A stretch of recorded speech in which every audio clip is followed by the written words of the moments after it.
জনাব তারেক রহমানের সভাপতিত্বে জাতীয় স্থায়ী কমিটির জরুরি সভা অনুষ্ঠিত হয়েছে। এই সভায় জাতীয় স্থায়ী কমিটি ইতিমধ্যেই আমাদের দলের গঠনতন্ত্র অনুযায়ী দলের ভারপ্রাপ্ত চেয়ারম্যান জনাব তারেক রহমান চেয়ারম্যানের দায়িত্ব গ্রহণ করায় সন্তোষ প্রকাশ করেছে এবং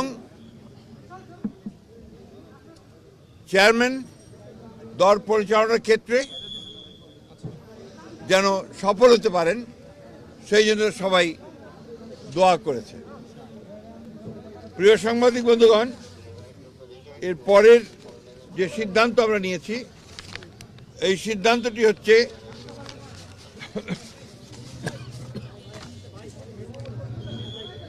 নির্বাচন কমিশনের অনুরোধে বাংলাদেশ জাতীয়তাবাদী দলের চেয়ারম্যান জনাব তারেক রহমান আগামী 11 জানুয়ারি 2026 থেকে জাতীয় নেতা মৌলানা আব্দুল হামিদ খান ভাসানী ও 2024 ছাত্রগণ অভ্যুত্থানে শহীদ আবু সাইদ সহ অন্যান্য শহীদদের প্রতি শ্রদ্ধা জানানোর জন্য তাদের কবর জিয়ারত এবং কিছু পারিবারিক দায়িত্ব পালনের জন্য দেশের উত্তরাঞ্চলের কয়েকটি জেলা সফর করবেন বলে সিদ্ধান্ত নেওয়া হয়েছিল।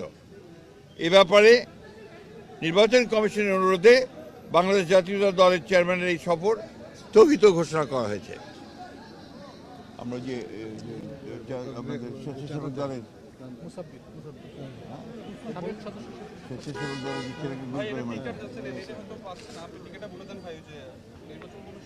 আপনারা ইতিমধ্যেই এই খবরটা সবাই জানেন।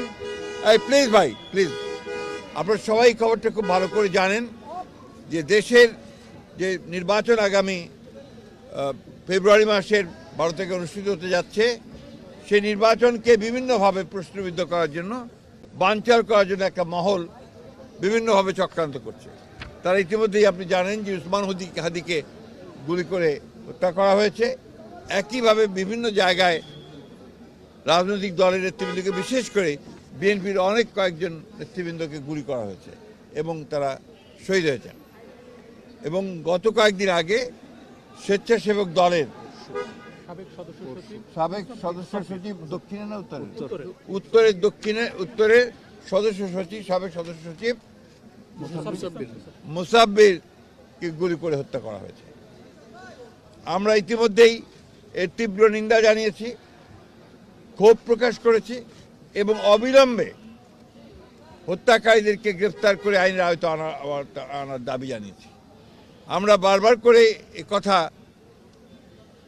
সরকারকে এবং নির্বাচন কমিশনকে জানিয়েছি, জানাতে চাই আবারও, যে এই ধরনের হত্যাকাণ্ড ঘটতে থাকলে এই দেশে নির্বাচনের পরিবেশ বিনষ্ট হবে এবং নির্বাচনের পরিবেশ যেন বিনষ্ট না হয় তার জন্য সকল প্রকার উদ্যোগ গ্রহণ করার জন্য, সক্রিয় কার্য প্রক্রিয়া নেওয়ার জন্য আমরা আবারও সরকার এবং নির্বাচন কমিশনকে আহ্বান জানাচ্ছি।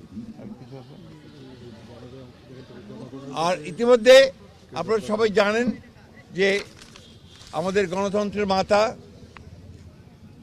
অবিসংবাদী নেত্রী এবং আমাদের আপসী নেত্রী দেশনেত্রী বেগম খালেদা জিয়ার ইন্তেকালের পরে তার জানাজায় যে শরণার্থী কালের বৃহত্তম জানাজা অনুষ্ঠিত হয়েছিল এবং সেই জানাজায় মানুষের যে সমাগম হয়েছিল, এটা এই বাংলাদেশে আর কখনো দেখা যায়নি। আমরা যারা স্বতঃস্ফূর্তভাবে সবাই এই জানাজায় অংশ নিয়েছিলেন, আমরা দলের পক্ষ থেকে সমস্ত জনগণকে আমরা আন্তরিকভাবে কৃতজ্ঞতা এবং ধন্যবাদ জানাচ্ছি। এবং আইন শৃঙ্খলা পরিস্থিতি রক্ষা করবার জন্য সেনাবাহিনীর সদস্যরা, সেনাবাহিনীর তিন বাহিনীর প্রধান এবং সরকার যে উদ্যোগ নিয়েছে, সে পুলিশ, র্যাব, বিজেপি যারা সহযোগিতা করেছেন, তাদের সকলকে আমরা আন্তরিকভাবে ধন্যবাদ এবং কৃতজ্ঞতা জানাচ্ছি। আর কিছু ভারপ্রাপ্ত চেয়ারম্যান নাই, থাকে না, আপনি জানেন না। চেয়ারম্যান থাকলে আর ভারপ্রাপ্ত হয় না। ধন্যবাদ।